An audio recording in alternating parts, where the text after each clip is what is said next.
Hello, hello Tapioca. C'est ma première vidéo YouTube et pour la première vidéo YouTube, je voulais vous faire un peu mon bilan culture de mars et mes idées de sortie. Alors j'ai tout noté.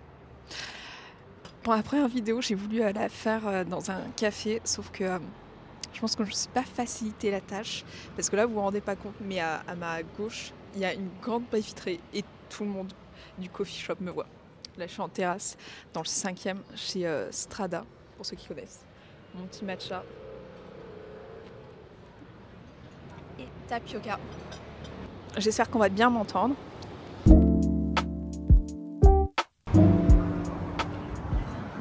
Tapioca, trop bien.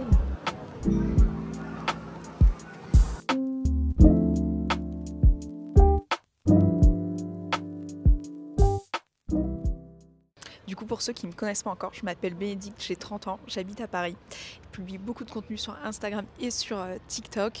Je partage mes bons plans, les bons plans expo, les bons plans sorties et aussi tout ce que j'aime à Paris. Donc c'est des boutiques, des restaurants, toutes ces choses-là.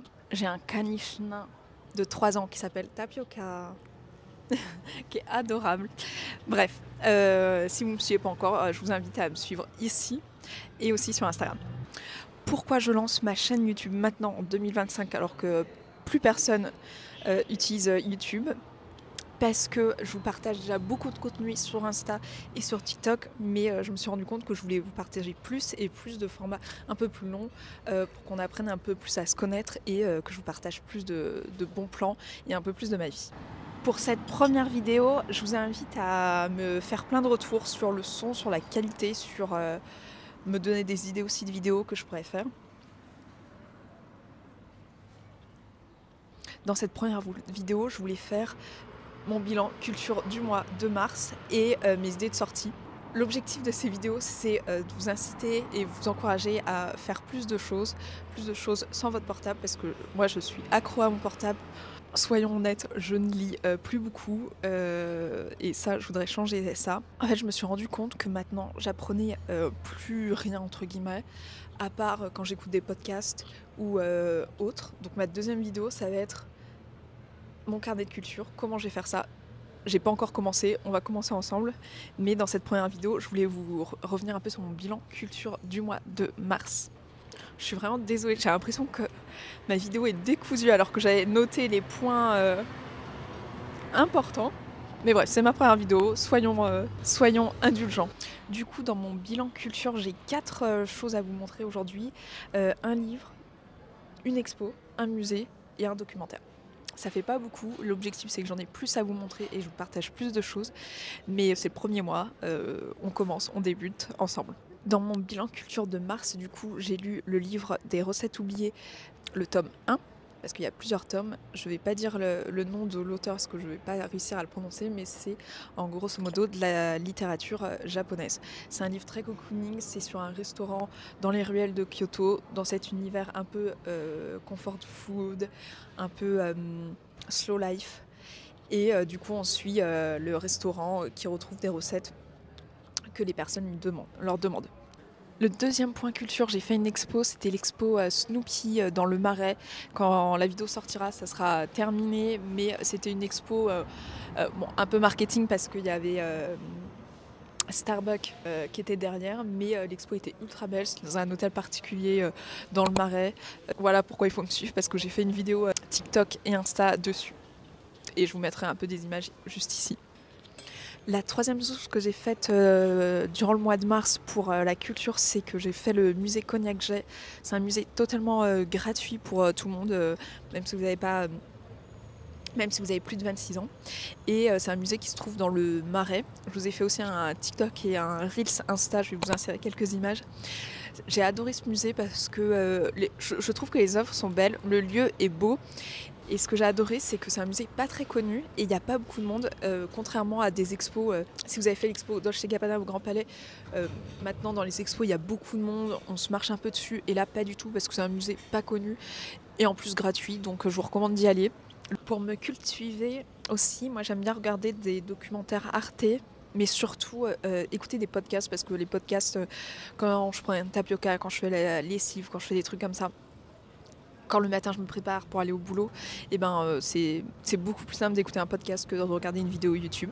Tous mes podcasts que j'écoute, là je vous en ai pas mis un en particulier, j'ai quand même écouté LSD, la série sur le ski et la montagne. C'était une série documentaire de 4 épisodes sur la montagne, le ski, l'avenir des Alpes françaises, l'avenir du ski, l'avenir de ces territoires-là. C'était intéressant, mais je le classerai pas dans mes tops. Autre chose que j'ai vu, c'est un documentaire sur le luxe et Luxe long courrier, l'âge d'or de l'aviation civile sur Arte. Pareil, c'est un documentaire que j'ai regardé parce que j'adore l'aviation. De manière générale, vraiment, j'ai une passion pour l'aviation. Et je l'ai regardé. Après, je vous recommanderais pas forcément parce que j'ai pas appris beaucoup de choses, mais sympa à regarder. Alors, vous voyez, j'ai pas fait beaucoup de choses dans mon mois de mars, mais l'objectif, c'est qu'ensemble, on se motive un peu à faire plus de choses. Donnez-moi des idées, des recommandations de lecture, des idées aussi de podcasts. Enfin, j'écoute beaucoup de podcasts business, développement perso, enfin un peu moins maintenant, mais aussi beaucoup de podcasts de youtubeurs, créateurs de contenu. Mais j'aimerais un peu me forcer à écouter des podcasts sur la culture, sur, je sais pas, l'histoire ou même les sciences, parce que je connais rien en sciences, clairement. J'ai arrêté au bac, hein. J'ai fait un bac ES, donc ça s'arrête là. Et là, ce qu'on va faire, c'est qu'on va aller à la Fnac ensemble et on va sélectionner les prochains livres que je vais lire. J'ai trop hâte.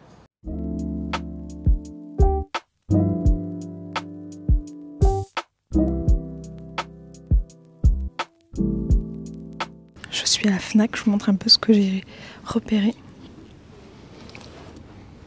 Un lundi parfum matcha. Celui à côté, il a l'air pas mal aussi, la librairie Mori Saki. Je vais prendre le tome 2, il y a le tome 3 aussi ici. Celui-là apparemment il est ultra connu. Je vais pas l'acheter aujourd'hui mais je le note.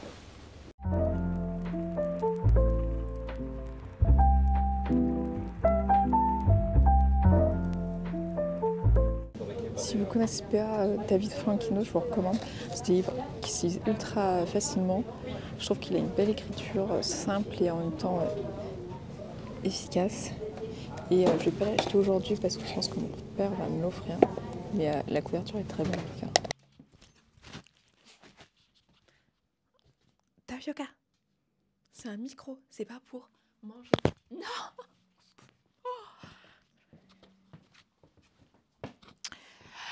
Je rentre de la Fnac, je vais vous montrer ce que j'ai acheté comme livre. J'ai pris seulement 2 livres parce que si déjà je lis 2 livres dans le mois, c'est très bien. J'ai pris la suite de Le restaurant des recettes oubliées.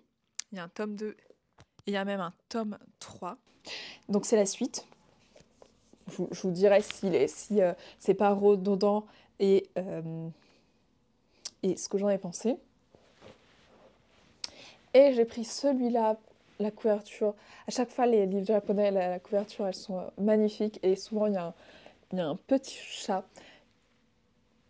J'ai même vu quelqu'un sur TikTok dire que s'il y a un petit chat, ça veut dire que l'histoire est super bien. Et encore une fois, ça me met dans le bain du Japon parce que j'y vais en mai. Et je vais vous parler du dernier point de cette vidéo. J'ai quand même bien préparé ma vidéo. J'ai tout listé et je change un peu de décor pour pas vous lasser. Troisième point de cette vidéo, les idées de sortie. Je vous ai mis 4 expos gratuites parce qu'en février, j'ai fait l'expo Perle. J'ai plus le nom, je vous mettrai. Mais c'est une expo à l'école de haute joaillerie de Paris qui est gratuite, qui est jusqu'en juin, il me semble. Je vous ai fait un Reels, je vous le mettrai ici, mais je vous conseille de la faire. Elle est gratuite, il faut juste réserver. Mais il y a plein de places, donc allez-y, foncez. J'ai repéré Au fil de l'or au musée du Quai Branly Jacques Chirac. C'est une expo qui est gratuite pour les moins de 26 ans, mais c'est surtout une expo qui est gratuite tous les premiers dimanches du mois. J'ai pas réussi à savoir si il fallait prendre un billet en avance ou pas. J'essaierai peut-être dimanche prochain d'y aller. À voir. Mais elle est gratuite et elle est jusqu'au 6 juillet. Enfin, elle est gratuite pour les moins de 26 ans et elle est jusqu'au 6 juillet. Autre expo, c'est une exposition scandinave. Je vous mettrai le nom ici parce que je ne vais pas le prononcer. Elle, pour le coup, elle est gratuite pour tout le monde et elle est dispo jusqu'au 20 juillet 2025. Troisième expo, c'est La vie est belle. C'est une expo de photos, d'affiches qui a l'air très colorée, très pop. Je vous mets quelques images ici. Et elle se termine le 1er juin. Et la dernière expo qui se termine le 21, donc dépêchez-vous si vous voulez y aller, c'est à la boutique Guerlain des Champs-Élysées. C'est rendre lisible l'invisible. J'arrive pas à me relire. Mais il faut savoir que Guerlain, dans la boutique Guerlain des Champs-Élysées, il y a toujours plus ou moins des expos. C'est à chaque fois des petites expos, mais elles sont gratuites, donc autant y aller. C'est une belle boutique en plus. Du coup, c'est ma première vidéo YouTube, soyez indulgents, je n'ai pas l'habitude de parler forcément face cam, et en plus, pas l'habitude de parler face cam sans texte bien prédéfini à l'avance. Donc, soyez indulgents sur mes tics de langage, je vais m'améliorer au fur et à mesure, soyez indulgents aussi sur le son ou la qualité. Dernier point, je vous retrouve dans 1 semaine ou 2 semaines, et je me lance le défi de commencer les carnets de culture. Si vous n'avez pas entendu parler, ben, je vous expliquerai bien la prochaine fois, mais je vois beaucoup je vois beaucoup de personnes sur TikTok commencer à faire ce défi et j'ai envie de me lancer aussi. Donc on va faire ça ensemble dans la prochaine vidéo. Et en attendant, je vous souhaite